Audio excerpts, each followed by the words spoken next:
Assalamualaikum warahmatullahi wabarakatuh.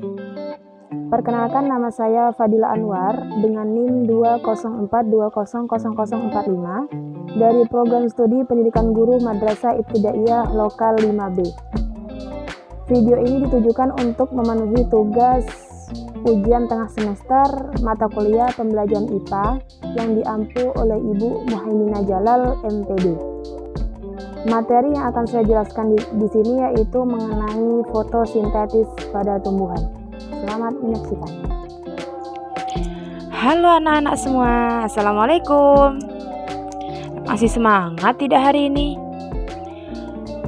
Baik, sekarang kita akan melanjutkan pembelajaran kita minggu lalu, yaitu pada mata pelajaran IPA. Nah, sebelum Ibu ngasih tahu tentang materi apa yang akan kita bahas hari ini, sebelumnya kita pasti tahu bahwa setiap makhluk hidup itu memerlukan makanan ya. Makhluk hidup itu ada siapa saja, ada apa aja? Ada tumbuhan, ada hewan, dan ada manusia. Nah, kita semua pasti memerlukan yang namanya makanan. Bedanya cuma cara memperoleh makanan tersebut. Nah, kalau hewan nih, hewan cara memperoleh makanannya gimana sih? Ada yang tahu?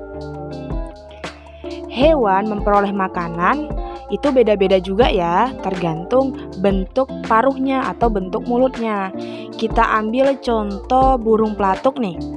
Burung pelatuk kan memiliki paruh yang panjang. Nah, sehingga memudahkan dia untuk memperoleh makanan dengan cara mematuk pohon hingga berlubang. Nah, karena di dalam pohon tersebut mungkin sepertinya ada ulat ya yang menjadi pokok makanan mereka, seperti itu. Contohnya juga bebek, kita ambil contoh bebek. Paruh bebek itu gimana bentuknya? Pipih ya, terus panjang seperti itu. Nah, paruh yang seperti itu memudahkan bebek untuk mencari makanan di area yang berlumpur. Nah, jadi cara memperoleh makanan pada hewan itu juga berbeda-beda, tidak sama, tergantung bentuk mulutnya. Nah, kalau manusia gimana cara memperoleh makanannya? Dengan cara memasak, dengan cara bekerja. Nah, karena manusia mempunyai akal, mereka akan memperoleh makanan dengan cara dimasak dulu, kemudian pakai bumbu-bumbu dan lain sebagainya. Kalau tumbuhan, tumbuhan gimana sih cara mereka memperoleh makanan? Kan kalau hewan kita bisa melihat cara mereka memperoleh makanan. Manusia juga bisa kita lihat. Kalau tumbuhan kan kita tidak bisa melihat mereka cara memperoleh makanannya gimana. Nah, inilah yang akan menjadi materi pembelajaran kita hari ini, yaitu tentang fotosintesis. Nah, apa sih fotosintesis itu? Nah, tumbuhan memperoleh makanan dengan cara ini, fotosintesis ini. Nah, jadi fotosintesis ini adalah proses tumbuhan menggunakan energi cahaya dari matahari untuk memasak makanannya sendiri agar bisa tetap bertahan hidup. Jadi, tumbuhan itu memperoleh makanan dengan cara fotosintesis. Nah, fotosintesis ini memanfaatkan cahaya matahari. Paham ya? Jadi, mereka memperoleh makanan dengan cara fotosintesis. Nah, dan dalam fotosintesis ini bukan cuma matahari yang diperlukan, melainkan ada beberapa komponen. Bahan yang digunakan dalam proses fotosintesis ini ada cahaya matahari, kemudian ada air, kemudian karbon dioksida dan klorofil. Nah, di sini Ibu akan menjelaskan nih satu-satu tentang komponen-komponen dari fotosintesis. Oke, nah di foto ini sudah terlihat jelas ada cahaya matahari, kemudian ada pohonnya, kemudian ada airnya. Nah, itu semua adalah bahan-bahan yang digunakan dalam proses fotosintesis. Jadi, gimana sih proses fotosintesis itu? Nah, tenang-tenang, di sini Ibu akan menjelaskannya. Yang pertama, daun akan memulai proses fotosintesis dengan menyerap energi cahaya dari matahari. Nah, jadi yang pertama kali dilakukan oleh tumbuhan adalah menyerap cahaya matahari. Siapa yang bertugas menyerap cahaya matahari? Adalah daun. Nah, daun menyerap cahaya matahari melalui klorofil. Klorofil ini apa sih? Klorofil ini adalah zat hijau daun yang menyebabkan daun itu bisa berwarna hijau.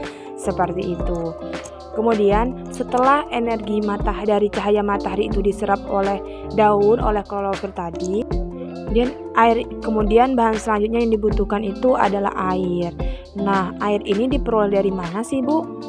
Air ini diperoleh dari dalam tanah. Karena tanah ini mengandung air, kemudian air tersebut diserap nih oleh akar.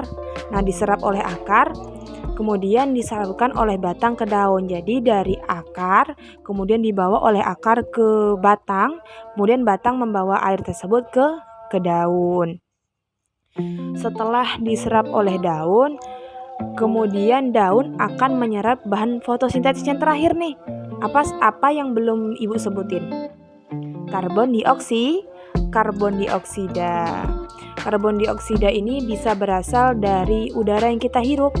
Kan manusia menghirup udara kemudian dihembuskan. Nah, itu menghasilkan udara yang akan diserap oleh tumbuhan dalam proses fotosintesis. Nah, bukan cuma udara sih, asap kendaraan bermotor juga bisa, kemudian dari mesin-mesin juga bisa. Yang penting dia menghasilkan seperti uap, seperti udara, seperti itu.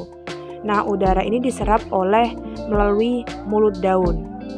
Setelah semua bahan itu diserap oleh tumbuhan, kemudian daun akan melakukan proses memasak makanan tersebut yang disebut dengan fotosintesis. Nah, proses fotosintesis meskipun kita tahu urutannya atau bahan-bahannya, tapi kita tetap tidak bisa melihat proses fotosintesis tersebut. Dari proses fotosintesis tadi, maka tumbuhan akan menghasilkan karbohidrat dan gas oksigen.